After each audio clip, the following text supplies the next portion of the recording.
Summer ভ্যাকেশনে মামার বাড়ি আম খেতে গিয়ে মামার ভ্যাকেশন দেখতে হলো আমায়। বলবো কি দুঃখের কথা।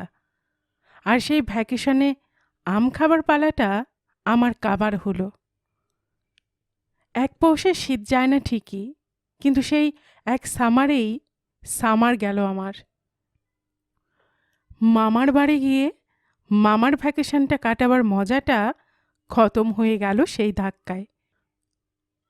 আমার নকুড় মামা তখন আমঘাটানা কোথাকার স্টেশন মাস্টার ডাকলেন আমায়, আম খাবি তো, এখানে আয়। কি করে যাই মামা, পায়ে ব্যথা যে। জানালাম আমি। আম খাবি তো পায়ের সঙ্গে কি সম্পর্ক? হাত দিয়ে তো আম খাবি, দুহাত দিয়ে চুষে কামড়ে। পা দিয়ে কি কেউ আম খায় নাকি আবার? বারে, আম বাগানে মালির পাহারা থাকে না? আম খেতে গেলে তার চোখে পড়লে সে তাড়া করবে না? পায়ে ব্যথা যে, দৌড়ে পালাতে পারবো না।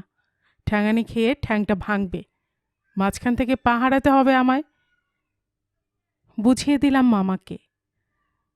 আমরা কি গাছের থেকে আম পেড়ে খাই নাকি? আম ফলে আমাদের ট্রেনে, ট্রেনের থেকে পারি আর মারি। মামা ব্যক্ত করেন। ট্রেন থেকে? শুনে অবাক হতে হয়। গাছের মতন ট্রেনেও আম ধরে নাকি মামা? ট্রেনে আম ধরে না, মালগাড়ি বোঝাই হয়ে আসে ঝুড়ি ঝুড়ি আম। এত আম যে ট্রেনে ধরে না। ল্যাংড়া, বোম্বাই, বেগুনফুলি, গোলাপখাস, হিমসাগর, ইয়া ইয়া ফজলি, যত খেতে চাস খা না, যা তোর প্রাণে চায়। বলো কি মামা? আমার মুখে কথা সরে না, জিভে জল সরে। আমরা তো গাড়ির থেকে পারি আর খাই, একটা পয়সাও লাগে না, ঠ্যাঙানেও খেতে হয় না কারোর। শুনেই চলে যাই আমঘাটায়, মামার এক কথায়। স্টেশনের কাছেই মামাদের কোয়ার্টার, লাইনের ধারে। মামা ঝুড়ি ঝুড়ি আম নিয়ে আসেন। মামা খায়, আমি খাই। নামি নামি দামি দামি আম যত। এক ঝুড়ি আম নিয়ে চলে যাই আমি সেই লাইনের ধারে। উঁচু একটা ঢিবির উপর একান্তে গিয়ে বসি। একটার পর একটা আম ছাড়াই আর খাই। খেয়ে যায় আমের পর আম সারা দিন। খোসার পাহাড় স্তূপাকার হয়ে জমে জাম হয়ে যায় ঢিবিটার চারপাশ। খোসাগুলোও কিছু পড়ে থাকে না, তারও খদ্দের আছে। আমার আম খাওয়া চুকিয়ে চলে আসার পরেই সে আসে। হেলে দুলে সেখানে এসে হাজির হয়। পেল্লায় এক ষাঁড়, কোত্থেকে আসে কে জানে।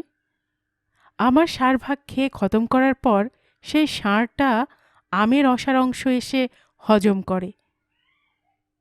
এইভাবে আমাদের দুজনের খাবার পালা চলে রোজ রোজ। চলতে চলতে একদিন হলো কি, হঠাৎ এক ট্রেন এসে পড়ল আমাদের মাঝখানে। ষাঁড়টা আমগ্রাসে থাকার কালে কালগ্রাসে পতিত হয়ে গেল হঠাৎ। ট্রেনের ধাক্কায় কাটা পড়ল আমার অংশীদার। আমি এক দৌড়ে গিয়ে খবরটা দেই মামাকে। মামা বলেন, কি সর্বনাশ হলো বলতো? তুই আম খাবার আর জায়গা পেলি নে, সেই লাইনের ধারে গিয়ে খেতে গেলি। কোথায় বসে খাবো তাহলে? নিরিবিলি জায়গা চাই তো, কাউকে যদি আমার আম বিলিয়ে দিতে না চাই। গাছের ডালে বসে খেতে পারতিস, তাহলে ওই ষাঁড়টা আর তোর নাগাল পেত না রে, গাছে উঠতে যেত না সে। কিন্তু খোসাগুলো ঠিক তার গাল পেত মামা। গাছের ডালে বসে খেলেও খোসা কিছু আটকে থাকতো না গাছে, খসে পড়তো সে মাটিতেই। আর ষাঁড়টা এসে তখন, কি সর্বনাশ হলো এখন দেখ তো, লাশ পড়ে রইল লাইনের উপর। কে খালাস করবে সেই লাশ? গাড়ি যাবে কি করে লাইন দিয়ে? অ্যাক্সিডেন্ট হয়ে যাবে নির্ঘাত। দারুণ ভাবনায় পড়লেন মামা। শেষে বললেন, খবরটা পাঠিয়ে দেই বড় সাহেবকে, তার করে দিই রানাঘাটে, তিনি যা করতে বলবেন তাই হবে। কেন? আমিই তো ঠ্যাং ধরে টেনে আনতে পারি ষাঁড়টাকে লাইনের থেকে, তাহলেই তো লাইন ক্লিয়ার হয়ে যায়। আমি জানাই, এর জন্য আবার সাহেব শোভা রাখতে হবে কেন? না রে, তা হয় না। রেল লাইন কি আমার বাবার? রেলগাড়ি কি আমার 14 পুরুষের? কাল লাইন কে ক্লিয়ার করে? তিনি মাথায় হাত দিয়ে বসে পড়েন। এরকম কোনো দুর্ঘটনা ঘটলে লোকো সুপারিনটেন্ডেন্টকে খবর দেওয়া দরকার। তাকে না জানিয়ে কোনো কাজ করা যায় না। এই বলে তিনি টেলিগ্রাফ মেশিনের পাশে গিয়ে বসলেন। টরে টক্কা শুরু করবেন এমন সময় খটকা লাগলো তার। কি বলা যায় বলতো? কি বলবো টেলিগ্রামে? সোজাসুজি জানিয়ে দাও না খবরটা।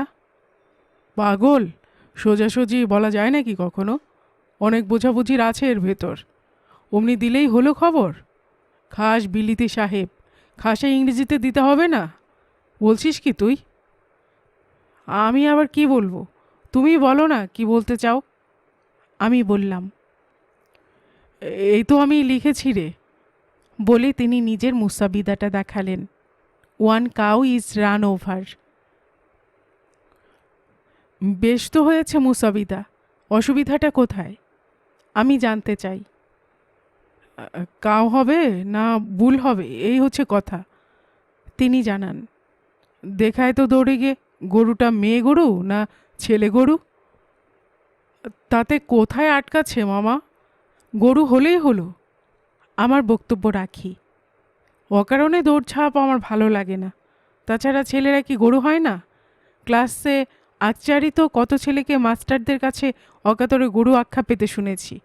আমি নিজেও কিছু তার ব্যতিক্রম নইকো। না রে, ওটা জরুরি।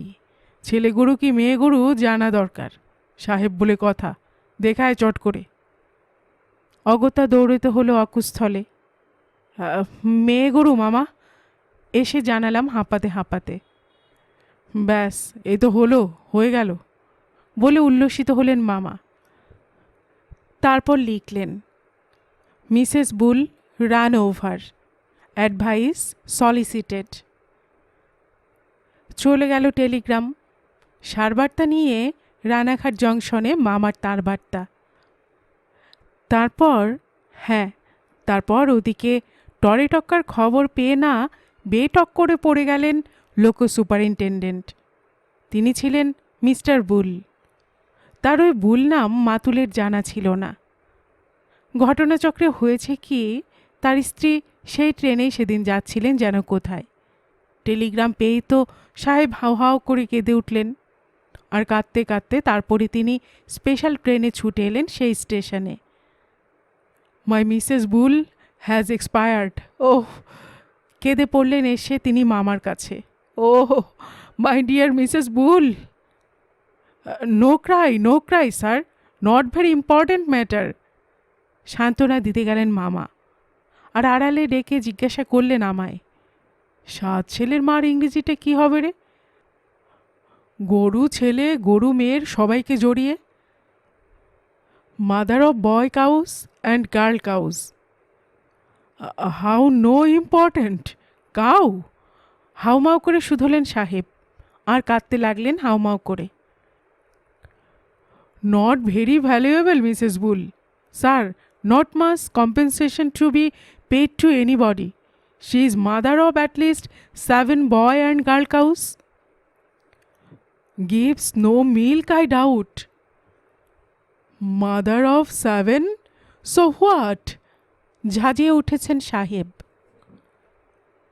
Do you know the value of my Mrs. Bull and her children? Was that Mrs. Bull yours? Really? মামা তো হতভম্ব। I did not happen to know, sir. Please excuse me. I beg your pardon. Yes, sir. Where is my Mrs. Bull? My dear Mrs. Bull? On the line. They are lying. আমি জানাই। এতক্ষণ বাদে আমিও নিজের বিদ্যে জাহির করার সুযোগ পাই। Cut into two nice pieces. That is, one Mrs. Bull is now 2 Mrs. Bulls. সাহেব দেখতে চললেন লাইনে, তার পেছনে মামার পিছু পিছু আমি, সঙ্গে সঙ্গে assistant station master, linesman, সিগনালার, special ট্রেনের ড্রাইভার, গার্ড, সবাই। সে এক শোভাযাত্রা। দ্বিখণ্ডিত মিসেস বুল তখনও লাইনের উপর পড়ে, আর তার ধরাশায়ী দেহটার আশেপাশে যত চিল শকুনের দল। Is this my Mrs Bull? What do you mean? বোমার মতোই ফাটলেন যেন সাহেব। Is this my? ওফ, hi stupid! Yes sir, this is that Mrs Bull, yours. Shut up, you are fired.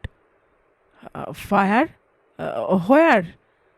হকচকিয়ে যান মামা, চারধারে তাকান। No fire, no where sir. Summarily dismissed you are, বলে সাহেব আর অধিক বাক্য ব্যয় না করে গটগটিয়ে নিজের স্পেশালে গিয়ে ওঠেন। সঙ্গে সঙ্গে ছেড়ে দেয় ট্রেনটা। কি বলে গেল রে লাল বলোটা? জানতে চান মামা অল্পবিদ্যা ভয়ঙ্কর এই আমার কাছেই। সামারিলি ডিসমিসড মানে কি এর? সাহেব বলল বটে, কিন্তু কথাটা কি গ্রামারিলি কারেক্ট? গ্রামাটিক্যাল মিস্টেক হচ্ছে তোমার। গ্রামারের কথায় গোড়াতেই আমার প্রতিবাদ। গ্রামারিলি কি হয়?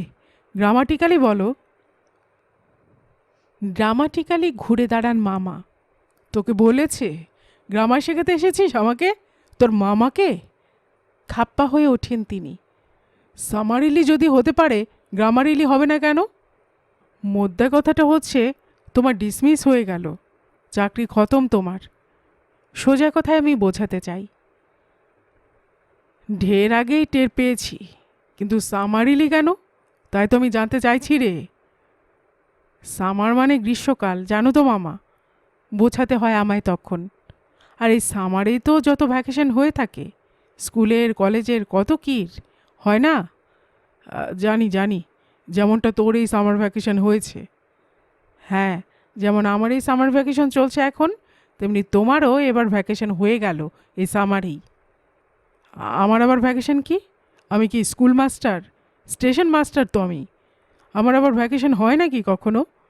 আমরা তো দরকার মতন ছুটি নিয়ে থাকি। ভ্যাকেশন মানে তোমার এই স্টেশন আর ওই রেলের কোয়ার্টার, এসব তোমাকে ভ্যাকেট করতে হবে এবার। ভ্যাকেট হলো গিয়ে ভার্ব, তার মানে হচ্ছে ভ্যাকেট করা। আর ভ্যাকেশন হলো গিয়ে তার থেকে নাউন, বুঝলে তো? মামা বুঝলেন। আর আমারও বোধগম্য হলো যে এই সামারেই আমঘাটায় মামার বাড়ি এসে ফি সামারে সামারিলি এই আম খাবার, আমের চোকলা খাবার, খোশ মেজাজে আমের চাকা খেয়ে খোসা ফেলার পালা চিরটাকালের মতোই চুকলো আমার। গল্পকুটুম চ্যানেলে এতক্ষণ আপনারা শুনছিলেন শিবরাম চক্রবর্তীর লেখা একটি মুচকি হাসির গল্প, সামার ভ্যাকেশন মামার। আর এতক্ষণ গল্প পড়ে শোনাচ্ছিলাম আমি রোমানা নূপুর।